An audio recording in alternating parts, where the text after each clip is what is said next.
ஜெபம் செய்வோம். என்பும் இரக்கமுள்ள பரலோக தகப்பனே, மீண்டும் ஒரு புதிய மாதம், புதிய வாரம், மண்டே உடைய கிருபையினாலே நாங்கள் பார்க்க செய்தீர். உமக்கு ஸ்தோத்திரம் ஆண்டவரே. எங்கள் இயலாமையிலே எங்களுக்கு சுகம் கொடுக்கிறீர். எங்கள் பலவீனத்திலே உடைய பலன் பூர்ணமாய் விளங்குகிறது. எங்கள் நோய்களிலே உடைய வல்லமையான மருத்துவம் விளங்குறதுக்காய் ஸ்தோத்திரம். எங்கள் தரித்திரத்திலே உடைய ஐஸ்வர்யம் பூர்ணமாய் இறங்கி எங்கள் அன்றாட தேவைகளை சந்தித்து அவ்வப்போது நிறுத்தி வருகிற கிருபைக்காய் ஸ்தோத்திரம். இல்லாதவளை இருக்கிறவளை போல அழைத்து கொடுக்கிறேன் கர்த்தர். இந்த நாளிலும் எங்களுக்கு ஏற்ற சகாயத்தை கொடுத்து வாழாக்காமல் தலையாக்குவீர், கீழாக்காமல் மேலாக்குவீர் என்ற வார்த்தையின்படியே ஏற்ற காலத்தில் மழையை பெய்ய பண்ணி கொண்டிருக்கிறேன். உமக்கு ஸ்தோத்திரம். நாங்கள் நினைப்பதற்கும் வேண்டுவதற்கும் மேலான காரியங்களை செய்கிறேன். உமக்கு நன்றி செலுத்துகிறோம். இயேசுவின் விலையேறப்பட்ட நாமத்தில் செபிக்கிறோம் நல்ல பிதாவே, ஆமென். இந்த நண்புள்ள ஆண்டவர் இயேசுவை நான் எந்த நண்புள்ள ஆண்டவர் இயேசுவை நான் உந்த நாமத்தை போற்றிடுவேன். உம்மை போலொரு தேவனை பூமியில் அறிந்தேன். உயிர் தந்த தெய்வமே நீ. உம்மை போலொரு தேவனை பூமியில் அடைந்தேன். உயிர் தந்த தெய்வமே நீ. ஆனந்தம் ஆனந்தமே, அல்லும் பகலிலும் பாடிடுவேன். இயேசுவே எந்த நாருயிரே, இயேசுவே எந்த நாருயிரே. பெற்ற தாயும் என் தந்தையும் மாணவரே, மற்றும் எல்லாம் எனக்கு நீரே. வானும் பூமியும் யாவுமே மாறிடினும் நீரோ வாக்கு மாறாதவரே. வானும் பூமியும் யாவுமே மாறிடினும் நீரோ வாக்கு மாறாதவரே. ஆனந்தம் ஆனந்தமே, அல்லும் பகலிலும் பாடிடுவேன். இயேசுவே எந்த நாருயிரே, இயேசுவே எந்த நாருயிரே. உயர் அடைக்கலத்தில் என்னை வைத்தவரே, உந்தன் நாமத்தை நம்பிடுவேன். உம்மை அல்லாது பூமியில் யாரையும் நம்பிடேன். உயிருள்ள தெய்வமே நீ. உம்மை அல்லாது பூமியில் யாரையும் நம்பிடேன். உயிருள்ள தெய்வமே நீ. ஆனந்தம் ஆனந்தமே, அல்லும் பகலிலும் பாடிடுவேன். இயேசுவே எந்த நாருயிரே, இயேசுவே எந்த நாருயிரே. பொன் வெள்ளியும் பெரும் பேர் புகழும் பண ஆஸ்தியும் வீணல்லவோ. பரலோகத்தின் செல்வமே என்னரும் இயேசுமே போதும் எனக்கு நீரே. பரலோகத்தின் செல்வமே என்னரும் இயேசுவே போதும் எனக்கு நீரே. ஆனந்தம் ஆனந்தமே, அல்லும் பகலிலும் பாடிடுவேன். இயேசுவே எந்த நாருயிரே, இயேசுவே எந்த நாருயிரே. கண்களை மூடி கைகளை தூக்கி, ஆண்டவரே எங்களை பாருங்க. எங்களுக்கு அரணும் துணையுமா இருக்கிறவரே, கேடகமுமா இருக்கிறவரே, பெலனா இருக்கிறவரே, எங்கள் பாதுகாப்பவரே, எங்கள் தகப்பனே, எங்கள் தகப்பனுக்கு மேலாக எங்களை நேசிக்கிறவரே, என் தாயை போல எங்களை நேசிக்கிறவரை ஸ்தோத்திரிக்கிறோம். நானே உன் பரிகாரி என கர்த்தர் எகிப்தில் வரப்பண்ணின ஒரு வாதை உனக்கு நான் வரப்பண்ணினேன் என்று சொல்லி எங்களை ஆசீர்வதித்தவரை, ஆசீர்வதித்து கொண்டிருக்கிறவரை, இப்பொழுதும் சருமத்திலே, சரீரத்திலே, அவயவங்களிலே, முழங்கால்களிலே ஏற்பட்டிருக்கிற உபாதைகள் எல்லாவற்றையும் நீக்கிற வல்லமை, எலும்புகளை உயிரடைய செய்கிற என் ஆண்டவராக இயேசு கிறிஸ்துவினாலே மாத்திரம் உண்டு என்று நம்பி நம்முடைய சமூகத்தில் வருகிறோம். உம்மாலே செய்யக்கூடாத அதிசயமான காரியங்கள் ஒன்றுமே இல்லை. எங்கள் இருதயத்தை நோக்கி பார்த்து காயத்தை ஆற்றுகிறவர், நொறுங்குண்ட இருதயத்தை கட்டுகிறவர். ஆட்டிசம் சில்ட்ரன்ஸுக்கு நீர் கர்த்தர் கொடுக்கிற பெரிய சுகத்திற்காக ஸ்தோத்திரம்.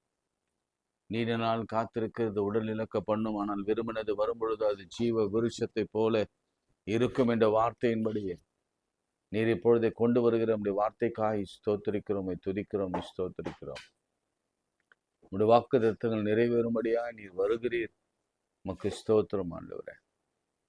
உடைய சிங்காசனத்திலிருந்து பதில் வருகிறது காய் ஸ்தோத்திரிக்கிறோம். பெற பண்ணுகிறவராகிய நீர், பிரசவிக்க பண்ணுகிறவராகிய நீர் பிரசவத்தை கொடுக்க போகிறீர். உமக்கு ஸ்தோத்திரம். வேலை இல்லாதவர்களுக்கு வேலையும், உயர்வு இல்லாதவர்களுக்கு உயர்வையும் தரப்போகிறீர். உமக்கு ஸ்தோத்திரம். மாறுதல் வேண்டி காத்திருக்கிறவர்களுக்கு கர்த்தர் என் தேவன் மாறுதலை கட்டளையிட போகிறீர். உமக்கு ஸ்தோத்திரம் செலுத்துகிறோம். அதிசயமானவர் அற்புதங்களை செய்ய போகிறீர், மகத்துவங்களை செய்ய போகிறீர், ஆச்சரியங்களை செய்ய போகிறீர். உமக்கு ஸ்தோத்திரம். இயேசு கிறிஸ்துவின் நாமத்தில் ஜெபிக்கிறோம் நல்ல பிதாவே, ஆமென். பிரியமானவர்களே, முதலாக நாம இந்த தினத்துல, நேற்று தினத்தில் நாம சகல பரிசுத்தவான்கள் தினம், பரிசுத்த ஆன்மாக்களின் தினம் அனுசரித்தோம். அநேகர் நீங்க கல்லறைக்கு சென்று நம்ம பெற்றெடுத்தவங்களை, வளர்த்தவங்களை, ஆளாக்கினவங்களை, சொந்தங்களை, பந்தங்களை, உறவின் மக்களை, சகோதர சகோதரிகளை பார்த்துருப்பீங்க என்று நம்புகிறேன்.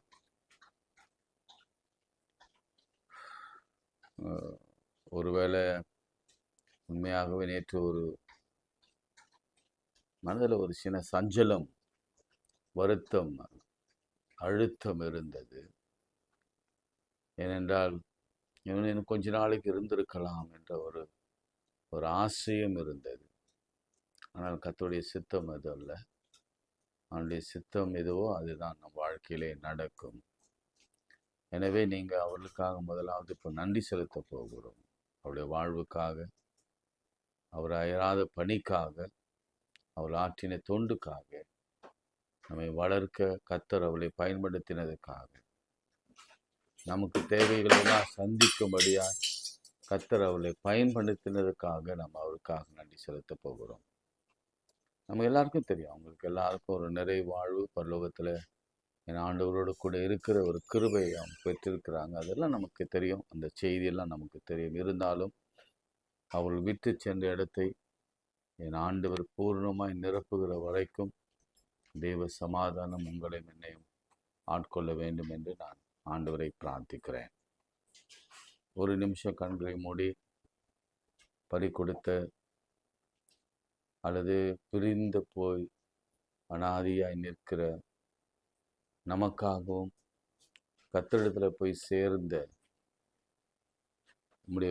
நம்முடைய பெற்றோர்கள், உடன்பிறப்புகள், பிள்ளைகளுக்காக ஒரு நிமிஷம் ஆண்டவரை ஸ்தோத்திரிப்போம். ஆண்டவரே, நீர் கொடுத்த எல்லா ஆசீர்வாதங்களுக்காக ஸ்தோத்திரம். பெற்றோர் என்னும் ஆசீர்வாதம், உடன்பிறப்புகள் என்னும் ஆசீர்வாதம், பிள்ளைகளின் ஆசீர்வாதத்துக்காக ஸ்தோத்திரம். இந்த உலகத்தில் எத்தனை நாட்கள் அவர்கள் வாழ வேண்டும் என்று தீர்மானித்து அவர்கள் ஓட்டத்தை முடித்து உம்மோடு கூட நித்திய காலமாய் வாழ்கிற வாழ்க்கையை கொடுத்திருக்கிறீர். வெளிப்படுத்தல விசேஷத்தில் வாசிக்கிறபடியே வெயிலாகிலும் நிலவாகிலும் அதை சேதப்படுத்துவதில்லை என்ற வார்த்தைக்காகவும், என் ஆட்டுக்குட்டியானவர் அங்கே மேய்ப்பார், அனுதினமும் தொழுது கொள்வாங்க என்ற நம்பிக்கைக்காக ஸ்தோத்திரம். ஒரு நாள் வரும் அவர்கள் எல்லாம் எழுந்திருப்பாங்க. முதலாவது கர்த்தருக்கு மறுத்தவங்க எழுந்திருப்பாங்க. பிறகு நாம் எல்லாரும் அவர்களை எதிர்கொண்டு போவோம். நாங்கள் எல்லாரும் ஒரு நாளில் அவர்களை சந்திப்போம் என்ற நம்பிக்கையோடு கூட நாங்கள் இந்த நாளை உடைய வாக்குத்தத்தத்தை தியானிக்க உதவி செய்யும். இயேசுவின் நாமத்தில் ஜெபிக்கிறோம் பிதாவே, ஆமென். லூக்கா 1ஆம் அதிகாரம். நேற்று நீங்கள் இந்த தேவ செய்தியை அநேக ஆலயங்களிலே கேட்டிருப்பீங்க. எலிசபெத் சகரியா பற்றி ஒரு செய்தியை இங்க நம்ம பார்க்கிறோம். லூக்கா 1ஆம் அதிகாரம் 18ஆம் வசனம். லூக்கா 1ஆம் அதிகாரம் 18ஆம் வசனம். அப்பொழுது சகரியா தேவ தூதனை நோக்கி, இதை நான் எதனால் அறிவேன்? நான் கிழவனாய் இருக்கிறேன், என் மனைவியும் வயது சென்றவளாய் இருக்கிறார் என்றார். இது ஒரு புறம். அடுத்து 7ஆம் வசனம். எலிசபெத் மலடியா இருந்தபடினால் அவர்களுக்கு பிள்ளை இல்லாதிருந்தது, இருவரும் வயது சென்றவளாக இருந்தார்கள். இந்த வயது சென்ற இந்த தம்பதியருடைய வயசு என்னன்னு பார்த்தா நமக்கு வரலாறு குறிப்பிடவில்லை. ஒரு யூகமாக ஸ்காலர் சொல்றது என்னன்னா 60லிருந்து 70 வயது எலிசபெத்துக்கும் 80லிருந்து 90 வயது சகரியாவுக்கும் இருக்கும் என்று சொல்லுகிறார்கள். ஏன்னா இதுதான் வயது வரம்பு. அவங்க சொல்றாங்கல்ல, என்ன சொல்றாங்க? நாங்கள் 2 பேரும் வயது சென்றவர்களாக இருக்கிறோம் அப்படின்னா கருத்தரிக்க முடியாத சூழ்நிலையில அவங்க போயிட்டாங்க. உங்களுக்கு சயின்டிஃபிக்காக தெரியும், ஒருவர் கருத்தரிக்கணும்னா அந்த உயிர் அணுக்கள், அப்புறம் யூட்டரஸ், அதெல்லாம் இருக்க வேண்டும். அதெல்லாம் இருந்தால்தான் பிள்ளை பிறக்கும். சாராளுக்கு கர்ப்பம் செத்தே போயிற்று. அதனால பிள்ளை பிறக்க முடியாத ஒரு சூழ்நிலை. இவளுக்கு பிள்ளை பெறுவதற்கான அறிகுறி சயின்டிஃபிக்காவே இல்லை, பிசிக்கலாவே இல்லை. எல்லா மாதவிடாயெல்லாம் நின்று போய், வயசாகி போய், யூட்டரஸ் சுருங்கி போய். இதை ஏன் நான் இவ்வளவு எலாபரேட்டா கொஞ்சம் கொச்சையாகவும் சொல்றேன்னா, நம்ம தேவனால் கூடாத காரியம் ஒன்றும் இல்லை என்பதை நாம் புரிந்து கொள்ள வேண்டும்.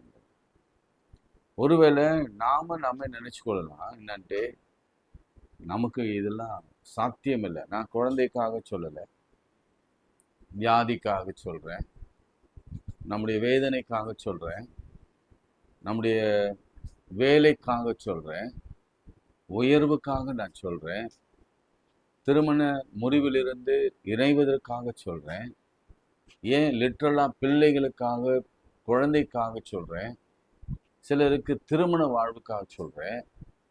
வயசாயிடுச்சு, அவ்வளவுதான். சில பேருக்கு சிக்னஸ் வந்துச்சுன்னா, டயபெட்டிக்கும் சுகரும் வந்துருச்சுன்னா சொல்லுவாங்க வயசாயிடுச்சு, இனிமேல் ஒன்றும் செய்ய முடியாது. சிலருக்கு கேன்சர் வந்துச்சுன்னா அவ்வளோதான், முடிஞ்சிச்சு, ஜோலி முடிஞ்சிச்சு, வேலை முடிஞ்சிச்சு, இனிமேல் அவ்வளோதான், பரலோகம் தான் போக வேண்டும். சிலருக்கு பல வியாதிகள் வருகிற பொழுது அவங்க சொல்லுவாங்க வயசாயிடுச்சுங்க, நாம் என்ன செய்ய முடியும் அப்படின்னு கேட்பாங்க. நான் எத்தனை முறை அதை நான் கேள்விப்பட்டிருக்கிறேன், கேட்டிருக்கிறேன். ஆனால் நான் இந்த கூற்றில் நான் உடன்படுறதே இல்லை. வயசு என்பது வெறும் நம்பர் தான், வெறும் நம்பர். அது 80யோ 90யோ 60யோ 30யோ 20யோ இட்ஸ் எ நம்பர் தான். என் ஆண்டவர் அதெல்லாம் துச்சமாய் நினைப்பார். இப்போ 2 பேரும் மனசுல ஒரு காரியம் ஊர்ஜிதம் ஆயிடுச்சு. என்ன ஆச்சுன்னா, நாங்க வயசானவங்க, எங்களுக்கு குழந்தை பிறக்காது. இன்னும் பைபிள்ல பயங்கர தெளிவான இருக்கு. இந்த வயசுல எனக்கு ஆசை உண்டாகுமோ, யாரு? ஆபிரகாம் சொன்னது. 2 பேரும் சிரிச்சாங்க. அப்படிலாம் நம்ம பார்க்கிறோம். இந்த சமயத்துல அத்துடைய வார்த்தை உங்களுக்கும் எனக்கு நேராக வருது. நான் இப்போ எல்லாவற்றையும் சொல்லிட்டேன். இது வெறும் குழந்தைக்காக மாத்திரமல்ல, எல்லாவற்றையும் சொன்னேன். நம்ம சத்துருக்களுக்காகவும் சொல்லியிருக்கிறேன். சத்துருக்கு எப்பொழுதும் அப்படியே இருப்பாங்களா? ரொம்ப ரொம்ப நாளாக அப்படிதான் இருக்கிறாங்க. 2 வருஷம் 3 வருஷம் 4 வருஷம் 5 வருஷம் அவங்கள கேட்கறதுக்கு ஆளே கிடையாதா? அப்படிலாம் கூட மனசுல நீங்க நினைப்பீங்கல்ல. கவனிங்க, நீங்க ஜெபித்து கொண்டே இருக்கிறீங்க, ஒரு நாளும் கூட தவறு விட்டதில்லை. இந்த காலை ஜெபத்தில் என்னோடு கூட எப்பொழுதும் இருக்கிறீங்க. ஆனாலும் நம்ம இப்போ 1 வருஷம் ஆச்சு முடிந்து, நம்ம அடுத்த வருஷத்துல வந்துட்டோம். 11வது மாசத்துல வந்துட்டோம். என்னோட கூட ட்ரினிட்டி சர்ச்லேருந்து ஜெபம் பண்ணவங்க இருக்கிறாங்க. அங்கே கொஞ்ச நாட்கள் 5 மணிக்கு ஜெபம் நான் ஆரம்பித்தேன். மந்தவழியில் அதிகாலை ஜெபம் 5 மணிக்கு 5:30 மணிக்கு ரெகுலராக 1/2 hour இருக்கும். அதில் அதிகாலை ஜெபத்தினோடு கூட இருந்து ஆசீர்வாதங்களை பெற்றுக்கொண்டவர்கள் அநேகர். அதே போல் வெஸ்லி சர்ச்சில் 5:30 மணிக்கு அதிகாலையில் இருந்து என்னோட கூட பெருவாரியாய் மக்கள் கலந்து கொண்டு ஜெபம் பண்ணி ஆசீர்வாதங்களை பெற்று அற்புதங்கள் சாட்சிகளை சொன்னவங்க அத்தனை பேர், நிறைய பேர். அதே போல் ரெடிமர்ஸ்லையும் அப்படிதான் அதிகாலை ஜெபத்தில் என்னோட கூட பங்கு பெற்று அநேக அற்புதங்களை பெற்றிருக்கிறாங்க. ஒரு அம்மா சொன்னாங்க, ஐயா விசா குறிச்சு உங்களுக்கு எப்படி தெரியும் நாங்கள் விசா அப்ளை பண்ணது? ஏன்னா அன்றைக்கி நான் ஜெபம் பண்ணுறேன், உங்களுக்கு விசா கிடைக்கும். அன்றைக்கி விசா கிடைச்சிச்சு. அந்த மாதிரியான சில ஜெபங்கள்லாம் கேட்டு அற்புதங்களை பெற்றுக்கொண்டவங்க அநேகம். ஆனால் இப்போ கொஞ்சம் கொஞ்சமா அந்த ஜெபங்கள் நம்மை விட்டு தூர போய்கொண்டே இருக்கிறது. ஏன்னா லேட்டாக லேட்டாக லேட்டாக லேட்டாக விசுவாசம் குறைகிறது. ஆனாலும் ஒரு சிலர் பாதி நம்பிக்கையோடு கூட நாம என்னென்ன ஜெபம் பண்ணமோ அதே புராணத்தை, சின்ன குழந்தையில நாம கற்றுக் கொடுத்த ஜெபம் இருக்கும்ல, அப்பா அம்மா கற்றுக் கொடுத்த ஜெபம், ஆண்டவரே plus my father mother sister பேரை சொல்லி பிளஸ் திஸ் ஃபுட் லார்ட், அவ்வளோதான், சிம்பிளாக முடிப்போம். அம்மாவை ஆசீர்வதியும், அப்பாவை ஆசீர்வதியும், தங்கச்சிகளை ஆசீர்வதியும், தம்பிகளை ஆசீர்வதியும், ஆமேன். இது ரெகுலராக இருக்கும். அதில் என்ன அர்த்தம் இருக்குன்னு கூட தெரியாது. எனவே அப்படிப்பட்டவர்களுக்கு என் ஆண்டவர் இன்றைக்கு இந்த நவம்பர் மாதம் 2ஆம் தேதி அவர் சொல்லுகிற வார்த்தை, 3ஆம் தேதி அவர் சொல்லுகிற வார்த்தை, 3rd சொல்ற வார்த்தை என்ன? தேவதூதன் அவனுக்கு பிரதியுத்தரமாக, நான் தேவ சன்னிதானத்தில் நிற்கிற காப்ரியேல் என்பவன், உன்னோடு கூட பேசவன். கவனிங்க, இன்னைக்கு நான் இவ்வளவு விஷயம் பேக்ரவுண்ட் சொன்னேன், இவ்வளவு ஃப்ரஸ்ட்ரேஷன் சொன்னேன், இவ்வளவு தாமதங்களை சொன்னேன், இவ்வளவு வீக்னஸ் சொன்னேன், இவ்வளவு மரண இருளை சொன்னேன். நீங்க அதுல வாழ்ந்து வாழ்ந்து பழகிட்டீங்க. இது உங்களுக்கு பெருசா கூட இப்ப உங்களுக்கு தெரியல. வறுமையிலே வாழ்ந்தாச்சு, குடிகார கணவனோடு கூட வாழ்ந்தாச்சு, வாழ்ந்து கொண்டே இருக்கிறீங்க, ரட்சிக்கப்படாத பிள்ளைகளோடு கூட வாழ்ந்து கொண்டே இருக்கிறீங்க, ஆனாலும் ஜெபித்து கொண்டே இருக்கிறீங்க. ஆனா பலன் ஒண்ணுமே இல்லை. இன்னைக்கு ஆண்டவர் சொல்ற, உங்களோட கூட பேசவும். இன்னைக்கு ஆண்டவர் உங்களோட கூட தெளிவாங்க, நேரடியாக, முகமுகமாக அவர் பேசுகிறார். ஆமென் சொல்லுங்க. பேசுகிறது நான் அல்ல, ஆவியானவரே பேசுகிறார். ஆவியானவரே பேசுகிறார். உங்களோடு கூட பேசும்படியாக தேவ சமூகத்தில் நிற்கிற காப்ரியேல் எனும் தூதன் இங்க வந்திருக்கிறார். இன்னைக்கு நான் இங்கிருந்து பேசுறேன். நான் என்னை காப்ரியேல் தூதனோடு கூட என்னை ஒப்பிட்டு கொள்ள முடியாது. நான் ஒரு அசுத்த உதடுள்ள மனுஷன். நான் இங்க டெலிகாஸ்ட் பண்றேன், இந்த நேரத்தை கர்த்தருக்குன்னு கொடுக்கிறேன். நான் விசுவாசிக்கிறது என்ன தெரியுமா? நான் இங்க ஒன்று பேசலாம், நான் இங்க ஒன்று உங்களோடு கூட தொடர்பு கொள்ளலாம், ஏதோ ஒரு சென்டென்ஸ் பேசலாம். ஆனா உங்ககிட்ட வரும்பொழுது என் ஆண்டவர் என்ன கொடுக்க விரும்புகிறாரோ அந்த சென்டென்ஸை அவர் மாற்ற வல்லவராக இருக்கிறார். நல்லா ஆமென் சொல்லுங்க. முடியவும் முடியாதா? நிச்சயம் முடியும், நிச்சயம் முடியும். நான் இங்க ஒரு மரணத்தை கட்டி ஜெபம் பண்றேன்னு வச்சுக்கோங்களேன், ரைட்? ஓகே, இங்க நீங்க ஒரு மரண இருளில் இருக்கிறீங்க. அதை நான் சொல்லும் பொழுது அதுக்கு கோயின்சைட் ஆகுது. ஓ, எனக்காக தான் ஆண்டவர் சொன்னார் அப்படின்னு சொல்லுவீங்க. நான் இங்க மரணத்தை குறித்து ஜெபம் பண்ணி கொண்டே இருக்கும் பொழுது இங்க ஒரு திருமண காரியத்தை குறித்து ஆண்டவர்களோடு கூட பேசி கொண்டிருப்பார். ஆண்டவரால் கூடாத காரியம் எதனா இருக்குங்களா? ஒன்றுமில்லை. பேசுவோம். இந்த நற்செய்தியை அறிவிக்கவும் அனுப்பப்பட்டு வந்தேன். என்ன நற்செய்தி தெரியுமா? அந்த நற்செய்திய அம்மா சொல்றாங்க. என்ன பண்றாங்க பாருங்க. 24 அந்நாட்களுக்கு பின்பு அவன் மனைவியாக எலிசபெத்து கர்ப்பவதியாகி ஜனங்களுக்குள்ளே எனக்கு உண்டாயிருந்த நிந்தையை நீக்குகிற நற்செய்தி. ஆமென் சொல்லு. அல்லேலூயா. நிந்தையை நீக்குகிற நற்செய்தியை ஆண்டவர் சொல்லி அனுப்புகிறார். நல்லா கவனிங்க. என் ஆண்டவர் எவ்வளவு அன்பானவர் பாருங்க. God is love என்று சொல்றோம்ல, எவ்வளவு அன்பானவர். நம்ம தூரம் போலாம். இங்க பாருங்க, அவர் சொல்றாரு, உன் வேண்டுதல் கேட்க 13 தூதனை நோக்கி, சகரியாவே பயப்படாதே, உன் வேண்டுதல் கேட்கப்பட்டது. என்னப்பா வேண்டுதல்? 80 வயசுல என்னையா வேண்டுதல் உனக்கு? 90 வயசுல சாக போற உனக்கு என்னப்பா வேண்டுதல்? என்ன ஜெபம் பண்ணிருப்பா? நீங்க யோசிப்பாரு. அப்படி ஜெபம் பண்ணவன் இப்படி சொல்லியிருக்க மாட்டான். நான் எதனால் அறிவேன் நான் கிழவனா இருக்கிறேன். என்ன ஜெபம் பண்ணானா, அவர் நினைவிச்சு சொல்றாரு. என்ன சொல்றாரா? உன் ஜெபம் வேண்டுதல் கேட்கப்பட்டது. உன் மனைவியாகிய எலிசபெத்து எப்போ ஜெபம் பண்ணி விட்டுட்டாரோ என்னமோ எனக்கு தெரியா, அல்லது டெய்லி நாம எப்படியோ புராணம் மாதிரி சொல்லிக்கொண்டே இருக்கிறோமா? இல்ல, ஆண்டவரே ஆசீர்வதி, ஆண்டவரே ரத்தத்துல வைக்கிறோம், ஆண்டவரே ஸ்தோத்திரம் ஸ்தோத்திரம் ஸ்தோத்திரம் ஸ்தோத்திரம், எங்களுக்கு பணம் தேவை தந்தியும், எங்களுடைய பிரச்சனைகளை மாற்றும், எங்க சத்துருக்களை அடிச்சு போடும், இதெல்லாம் சொல்லிக்கொண்டே இருக்கிறோம். இதெல்லாம் அவருடைய கணக்கில் இருக்கு. ஒரு வார்த்தை கூட ஆண்டவரோட பேசுகிற வார்த்தை அது வீணா போனதே இல்லை. எல்லாத்துக்கும் ஒரு பதில் உண்டு. நாம் கேட்கிற எல்லா ஜெபங்களுக்கும் விண்ணப்பம் இருக்கும். இங்க சகரியாவுடைய வேலை என்ன தெரியுங்களா? அவர் தேவாலயத்துக்கு போனா அவர் தான் திறப்புல நின்று எல்லாருக்காகவும் ஜெபம் பண்ணும். எல்லாருடைய சீட்டை கொடுத்து அனுப்புவாங்க. அந்த சீட்டை கொண்டு போயிட்டு மகா பரிசுத்த ஸ்தலத்துல அவர்களுக்காக ஜெபிக்க வேண்டும். அவங்களுக்கு பாவ நிவாரணம் செலுத்த வேண்டும். அவங்க தேவைகளை சந்திக்க வேண்டும். பிள்ளைகளை கொண்டு வந்தா அந்த பிள்ளைகளை ஆசீர்வதித்து ஜெபம் பண்ணணும். வயது வந்தா அவங்களுக்காக ஜெபம் பண்ணணும். இப்படி மற்றவர்களுக்காக ஜெபித்து கொண்டிருந்தவன் தானுக்காகவும் ஜெபம் பண்றான். எப்போ ஜெபம் பண்ணி விட்டானா எனக்கு தெரியல. ஒருவேளை ஒரு கட்டத்துல இது எனக்கு கிடைக்காது என்று நினைச்சு விட்டானோ எனக்கு தெரியாது.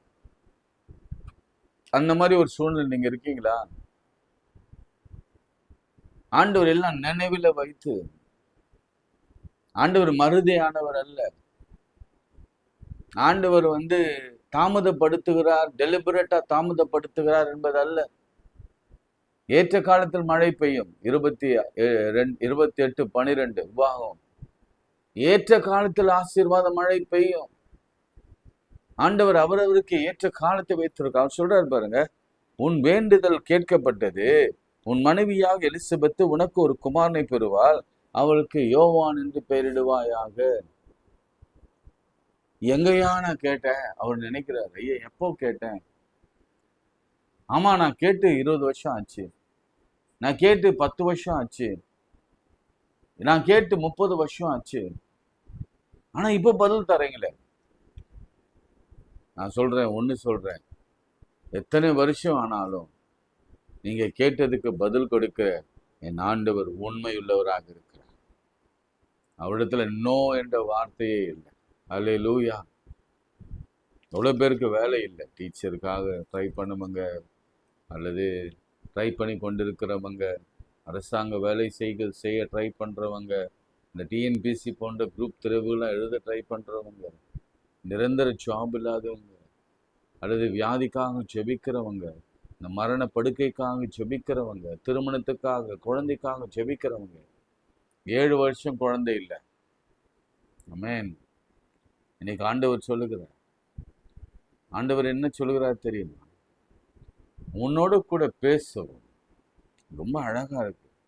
உன்னோடு கூட பேசவும் நான் இந்த நற்செய்தி உனக்கு அறிவிக்கவும் அனுப்பப்பட்டு வந்தேன். தானாலும் காபிரியேல் வரல. காபிரியேல் இடத்துல கர்த்தர் சொன்னார், என் ஆண்டவர் சொன்னார், கர்த்தர் சொன்னார். என்ன சொன்னார் தெரியுமா? நீ போ, அங்க ஒரு சகரியான்னு ஒருத்தர் இருப்பாங்க, எலிசபெத்துன்னு ஒன்று இருப்பாங்க, அங்க டேவிட்னு ஒருத்தர் இருப்பாரு, அங்க ஒரு டேனி ஒருத்தர் இருப்பாரு, அல்லது அங்க யாரோ ஒரு ஸ்டெல்லான்னு ஒருத்தர் இருப்பாங்க, அவங்க கிட்ட பேசுப்பா. நான் சொன்னதை சொல்லு.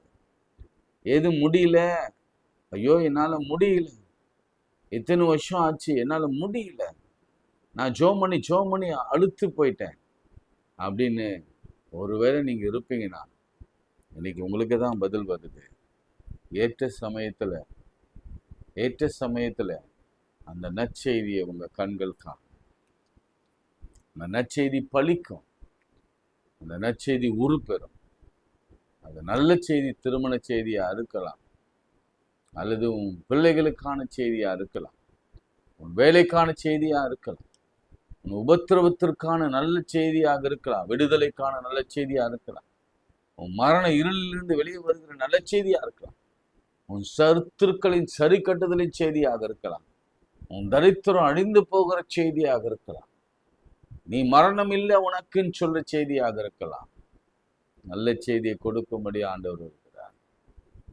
பாருங்க, முடியாது, நடக்காது என்று சொல்லப்பட்ட இடத்துல கர்த்தர் நடத்தி காண்பித்தார். உங்களுக்கு ஒரு சாட்சியை வேணும்னா நாளைக்கு நான் சொல்றேன். என் வாழ்க்கையில கூட இப்படிப்பட்ட ஒரு சூழ்நிலை வந்தது. எப்படிப்பட்ட சூழ்நிலை தெரியுமா? எப்படி நடக்கும்? நடக்கவே நடக்காது. அது நாங்கள் நினைச்சதை விட எங்கள் வாழ்க்கையில எங்களுக்கு கிடைக்க வேண்டிய ஆசீர்வாதத்தை பற்றி சொல்லும் பொழுது மருத்துவர் சொன்ன செய்தி என்ன தெரியுமா?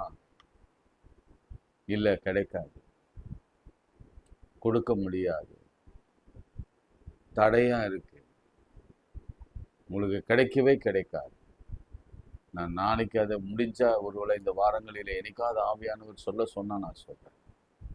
அப்பேற்பட்ட இடத்துல ஆண்டுடைய வார்த்தை என்ன தெரியுமா வந்தது எனக்கு? என் தேவனால் கூடாத காரியம் ஒன்றுமில்லை. என் என்னோடு கூட சேர்ந்து போடுங்க, என் தேவனால் கூடாத காரியம் ஒன்றுமில்லை. என் தேவனால் கூடாத காரியம் ஒன்றுமில்லை. சோமன் அன்பு இறக்குமுள்ள பரலோக பிதா, மனமகிழ்ச்சியான இந்த வேலைக்காய் நன்றியோடு ஸ்தோத்திரிக்கிறோம். என் தேவனால் ஆகாதது ஒன்றுமில்லை. தேவனால் ஆகாத காரியம் ஒன்றுமில்லை. என் தேவனால் ஆகாதது ஒன்றுமில்லை. என் தேவனால் எல்லாம் கூடும். உலகம் நாங்க மனம் தளர்ந்து போய் இது எப்படி ஆகும் என்று சொன்னாலும் கர்த்தர் எல்லாவற்றையும் நடத்தி வைக்க வல்லமுள்ளவராக இருக்கிறார். அவர் சொல் ஆகும், அவர் கட்டளையிட நிற்கும். வெகு காலமாய் காத்திருக்கிறது மடியில வந்து விழப்போகுது. வெகு காலமாய் காத்திருக்கிறது இருதயத்தை இழைக்கப்படும். நான் விரும்பினது வரும் பொழுது அது ஜீவ விருட்சத்தின் போல இருக்கும். நீங்க ஜெபம் பண்றது கூட நிறுத்திட்டீங்க. உங்க கடனுக்காக பரத்திலிருந்து உனக்கு ஒத்தாசை வரும். வானத்தை பூமி உண்டாக்கின கர்த்தரிடத்திலிருந்து உனக்கு ஒத்தாசை வரும். அவர் நன்மை கொடுக்கிறார். உன் சரீரத்தில் இருக்கிற கேன்சர், உன் சரீரத்தில் இருக்கிற முட்டி வலிகள், உன் சரீரத்தில் இருக்கிற பாடுகள், உன் இரத்த கொதிப்பு, உன் சர்க்கரை அளவு எல்லாம் இயேசுவால் மாறும். நீ நினைக்கிற இது வயது ரிலேட்டட் வியாதி என்று, என் ஆண்டவருக்கு அதெல்லாம் வியாதியே இல்லை. அது ஒரு வார்த்தை சொன்னால் போதும், அது காற்றிலே பறந்து போகும். என் ஆண்டவர் எல்லாவற்றையும் செய்ய வல்லவர். குழந்தை கொடுப்பது அவருக்கு லேசான காரியம். திருமணத்தை நடத்தி வைப்பது அவருக்கு அற்ப காரியம். நீடித்த ஆயுசு நாட்களை கொடுப்பது அவருக்கு அவர் ஒன்றும் இல்லை. அது செய்வதற்கு அவருக்கு ஒரு பெரிய காரியம் செய்ய வேண்டியதில்லை. நெடுநாளாய் வாழ வைக்கிறவர் என் ஆண்டவர். ஆசீர்வதி. இயேசுவின் நாமத்தில் ஜெபிக்கிறோம் நல்ல பிதாவே, ஆமென். நமது ஆண்டவராகிய இயேசு கிறிஸ்துவின் கிருபை, பிதாவாகிய தேவனுடைய அன்பு, பரிசுத்த ஆவியின் ஐக்கியம் நம் அனைவரோடும் இன்னும் சதாக்கால் நிலைத்திருப்பதாக. ஆமென்.